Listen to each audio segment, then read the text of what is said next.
Борьба с незаконным промыслом рыбы особенно актуальна в период нереста. Запрет позволяет обеспечить оптимальные условия для воспроизведения запасов рыбы. Если ослушаться закона, то это может привести к неминуемому оскудению водоемов, а нарушитель понесет денежное взыскание в виде штрафа за причиненный ущерб. Но это не значит, что рыбакам придется пока забыть о любимом занятии. Ловля рыбы возможна только при выполнении определенных условий. Запрет ведется на вылов рыб при условии только разрешается на одну удочку поплавкового или донного типа. Максимум именно на одну удочку 2 крючка. Разрешается ловить именно рыбу с берегов.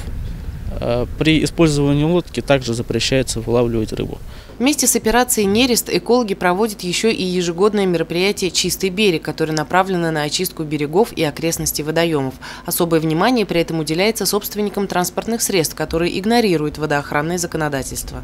Часто у нас происходит ситуация, что помимо того, что производит мойку машин, в административном регламенте водного законодательства запрещено мойка машин в водоохранной зоне водных объектов, что привлекается к административной ответственности.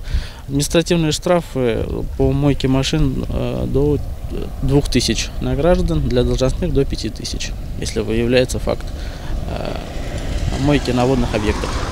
Как показывает практика прошлых лет, несмотря на солидные штрафы, находятся отчаянные рыбаки и водители, которым закон не писан. Поэтому рейды и проверки в ближайшее время будут только усилены.